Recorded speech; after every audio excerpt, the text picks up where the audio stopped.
Should the children of Tamil Nadu be taught Hindi? Does the national education policy actually mandate that?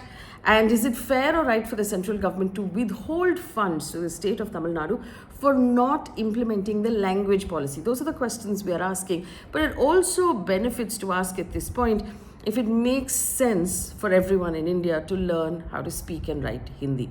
And that's a question for you at the end of this conversation. But let me just put this whole thing down to you in just 6 points. Okay, first point, the entire trigger of this debate happened when the central government decided to withhold 2,152 crore rupees of funds meant for Tamil Nadu's Samagra Shiksha scheme. So basically saying that the state has refused to implement the NEP 2020 or the National Education Policy, and so the money will not be given to the state. Now, Union Minister for Education, Dharmendra Pradhan, has categorically said that the funds will not be released to Tamil Nadu unless the state government accepts the NEP in its entirety. Pradhan has accused the DMK government of acting out of political motivations and questioned why only Tamil Nadu has resisted the policy while the rest of the country has implemented it. Now, what happens? What are this money important for? The Tamil Nadu Education Minister has said 40 lakh students and 32,000 teachers depend on these funds for salaries. And right now, the Tamil Nadu government is actually spending out of its pocket, and this affects the right to education, and so the centre must support. The second point: why is Tamil Nadu actually refusing to implement the NEP? I must point out that they're refusing to implement the NEP in state government funded schools. But effectively, the disagreement between the state and the centre stems from a 3-language formula that the NEP has recommended. The central government argues that the policy will enhance employment opportunities for young people outside the state as well. But Tamil Nadu sees this as an attempt to impose Hindi in the state. Now, the state has always followed a 2-language policy where it teaches Tamil and it teaches English. And it obviously has a long history of opposing the implementation of Hindi in the state. There is what we call linguistic chauvinism, or a pride in the local language, or a need to protect that local language. We've seen this in other states as well. Karnataka, where I am from, Kerala, where we take the language very seriously, Andhra Pradesh, Telangana, West Bengal, Orissa, all of these, all of these states sort of guard their language. Maharashtra guards their language very fiercely.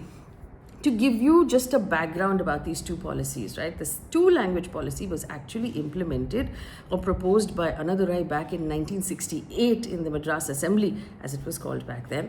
And it was then implemented. And since then, the state government has been following the 2-language policy. Hindi was only taught in CBSE schools in the state. The 3-language policy, which is a central government idea, was actually proposed in 1964, and it was adopted while Indira Gandhi was Prime Minister. It was then reaffirmed while Rajiv Gandhi was Prime Minister. And then again, when Narasimha Rao's Congress government was then in 1992, it was reaffirmed to promote linguistic diversity and national unity. Now, it has been retained and reaffirmed again in the National Education Policy that was released in 2020. Now, according to this new policy, states and students can choose, so the state government can choose and students and schools can choose 3 languages, of which at least 2 have to be Indian languages. But the policy doesn't mandate that it be Hindi. So, could it be Tamil and Kannada, or could it be Malayalam? Dharmendra Pradhan, when he was speaking on the 2nd of March, he said that the NEP 2020 does not force Hindi on any state. He further mentioned that the opposition of the Tamil Nadu government was politically motivated. Remember, Tamil Nadu goes to elections in about a year's time from now. Now, Pradhan has made it clear that the NEP encourages mother tongue-based education, and he said it highlights all languages, Hindi, Tamil, Odia, Punjabi, all languages carry importance.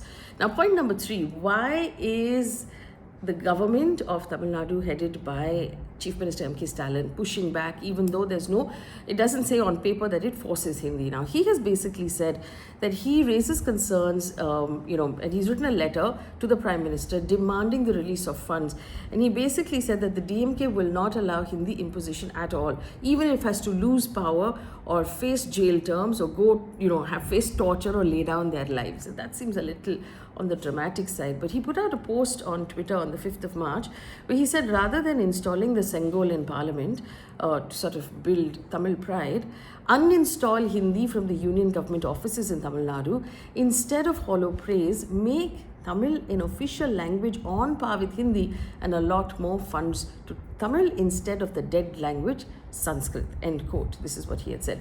But really, to understand those arguments better, there was a conversation that Karan Thapar has done with P.T. Rajan, who is the Minister for Information Technology in the government of Tamil Nadu. P.T. Rajan has argued that they are not saying that the schools cannot teach 3 languages. He's saying the schools can teach 3 languages if they want to. We're not going to mandate that they teach 3 languages. We're going to stick with our 2-language policy because it has worked for us and it's given us excellent results over 70 years. We have that evidence.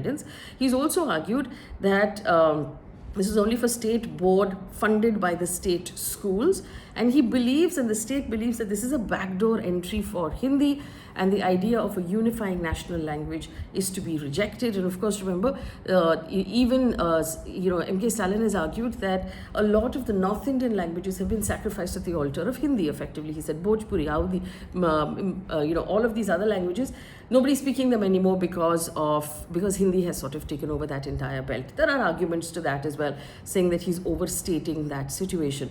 But Tamil Nadu fundamentally has been against the primacy of Hindi on the national stage. It has always argued that English works just fine for people from the state to communicate with other states and to communicate outside of India as well. So they chooses English instead of Hindi.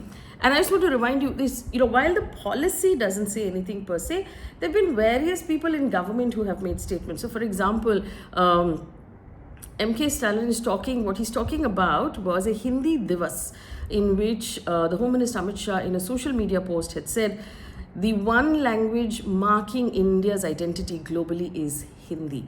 And so Stalin at that point responded saying, this is India, it's not Hindia.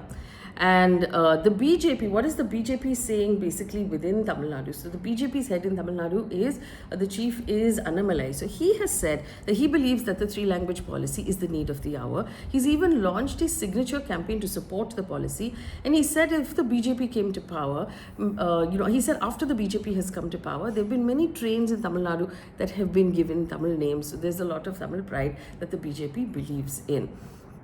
What about the other southern states? Now, Andhra Pradesh's Chandrababu Naidu believes that learning multiple languages is beneficial, teach children, as many languages. He said he will promote the teaching of 5 languages in all universities in Andhra Pradesh. Remember, TDP is also BJP's ally. In Karnataka, there's always been a pushback against Hindi. There is the Kannada Rakshana Vedike, that's sort of the keepers of the language they have made themselves, that go around sort of blackening boards and insisting that everybody writes in Kannada, and specifically on the NEP, there's been no response from them. Now, the interesting part about this is that education is in what we call the concurrent list. So in our lives, there are some things that are regulated by the central government, and that's called the central list or the union list, and some things that are regulated by the state government, and that's called the state subject on the state list, and then things that are regulated by both is the concurrent list. So education falls in that regulated by both category. So originally, before 1976, it was a state subject. Post 1976, it was brought into the concurrent list. So the central government also has the ability to legislate education policies and curriculum in university and institutions. So right now, for example, all of the IIT, IIMs, the AIMS, the medical colleges, the CBSE boards are all regulated by the center. And University Grants Commission, all of these central things. The states look at state education, the midday meal scheme, teacher recruitment, infrastructure development, state board syllabus, and state universities. So there is a possibility here legally for states to push back on the NEP. They're not compelled to follow it because it's within a state's right to choose what they want to implement. Now, while Dharmendra Pradhan did say that all states have implemented, he has overstated. Some opposition rule states like Kerala, West Bengal have either delayed the implementation or expressed reluctance. States like Karnataka have raised, certain aspects, they've raised concerns about certain aspects of the policy. So they say that they have the reservations about it. And fundamentally, because this is in the concurrent list, states like Tamil Nadu, West Bengal, Kerala can oppose those central policies and make their own policies if they choose to. It's within their rights to do so. But is it fair of the government then to withhold funds that the central government is meant to contribute to education, saying that unless you, in its totality, you have to adopt this policy, or we will not give you those funds? So that's one question. But the real question that I want to leave you with is this: do you believe? And I'm South Indian, I grew up in the South, I speak, Kannada, I speak Konkani, which is my mother tongue. I speak English, I speak Marathi now that I live in Mumbai for many years. I also speak several of the other neighboring state languages as well. But do you believe, and this is a question for you, that everyone in India should learn Hindi and it will have a unifying sort of force, or will it make us homogenous, which is basically make us all the same? There was also this one theory that, France did this at one point, where it eliminated all of the smaller languages in order to build one idea of French as a language that it holds very dear. And that's has resulted in a fairly unifying force for France. Do you believe that Hindi will have the same effect on us, or will it wipe out what makes us each state interesting? Does it wipe out then history and culture? All of the literature that comes with the space, because you no longer teach that language. It's a really interesting debate because there are valid arguments on both sides, and I really want to know what you think.